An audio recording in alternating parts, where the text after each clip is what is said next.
Hi, dito kami sa ministry. Hi! Ay, Hello po. ano niyo yung ano niya, yung vlog niya. Gagawin. Ano nga yung ano? Ano nga yung Yung, ano nga, hindi ko alam yung channel ko. May channel po siya. Pero nalimutan daw niya. Ay, hindi. Subscribe niyo ako dito. Subscribe niyo ako dito. Dito kami sa Ministry of Interior ng ano, Magre-renew na naman Ospina. kami. Ay, hi! May mga Pilipino po. Dali, ano natin yun? Uy, ang mahal ang binayaran natin. 2,500. 2,500. So kami every year. Pero ewan namin yung ngayong ano, kung 2 years. Kasi meron na po kaming indefinite contract. Ay, sabihin nun, pwede kaming mag-stay dito as long as gusto kami ng company. Diba? Hi! Uy, magay ka naman sa mga followers natin. 9,000 to, dali na. Bye. Uy, 9,000 na yung followers mo. Hi po sa 9,000 followers. Please subscribe. Mari, OFW guys. Hanapin nila ako sa Facebook. OFW guys. Isa na pa pangalan? Oo, yun lang. Hi, Ben. Ito, matagal na po ito. 7 years na. Pwede na si Baby. Mababalitaan natin pag nag-exam na to. Yung isa busy masyado sa paglalaro. Permanent na yan. Permanent na. Uy, pag ano, sasabay ako mag-exam sa'yo. Oh, mag-exam daw sila. Pinag-uusapan na nila.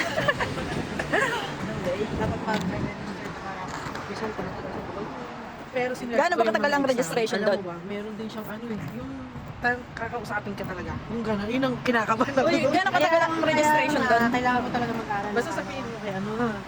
Uy, gano'ng katagal ang registration doon? Pag nag-register ka ngayon? Hindi ko alam eh. Basta Wala pa. narinig-rinig ko lang.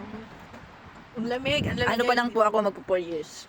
Sila kasi, ito kasi 7 years na, batikan na dito eh. Wala namang alam. Akala nyo lang walang alam. May alam yan, di lang nag-e-exam. Ikaw boy, kailangan mag-exam. Ito, may jowa po itong ano eh. Ay, Kailangan niya sa buhay yon kasi may jowa siya. Alam mo, para hindi ka na mahirapan, mag-asawa ka ng check. Tapos bubuntis ka. Magpabuntis ka. Oo, baka isipin nila buntis ko. Pero totoo, sabi ng mga kaibigan ko, hindi na daw nila kailangan mag-ano ng ano. Pagka naging asawa mo, Oo. diretso Basta na yan? kailangan mo na lang 5 years. Oh, pag naka 5 years Married na. kayo, Oo. ganun. Hindi, 5 years ka naka-stay dito sa di ba? Halimbawa, ngayon, 5 years Mag-asawa. na ako. Tapos nagpakasal ako. O, ano, pwede na ako mag-ano dito. Akala ko mag-exam ka pa rin. Kailangan Ayun mo nga din ang akala ko. Hindi Akala ko pag may anak lang. Hindi. Hmm? malamig. Lamig. Ang lamig dito, ano na, sa Pilipinas, ang Spring. init.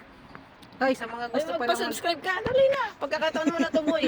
Kahit sa TikTok mo, kahit sa YouTube mo. Hindi, wala na. May mga pala ka man lang sa pagkakakita mo ng mukha mo dyan. Ay, di na. Ikaw, meron ka ba? Wala eh. Sabihin mo, boy, na ang lamig dito sa Pilipinas, napakainit. Oo, narinig nyo. Hindi ko na sasabihin, narinig nyo na. Pag may mga tanong kayo about dito sa check, magtanong lang kayo, tapos sasagutin niya ni ka-OFW.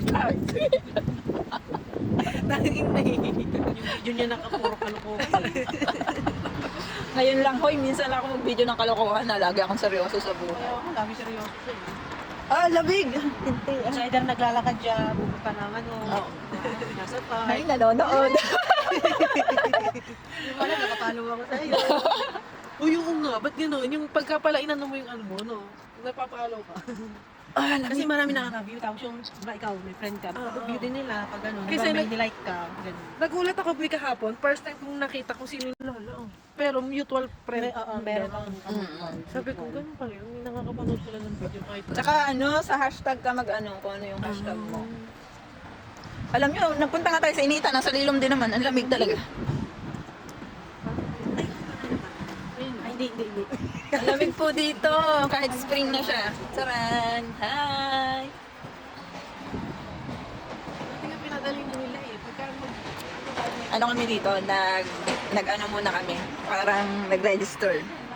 Appointment dito sa Ministry ng Usti. Tapos after nun, nagbayad kami ng 2,500 kasi may bayad kami. And then, hintay lang kami ng mga, hindi ko alam kung ilang linggo ang hihintay namin para naman yun sa biometric.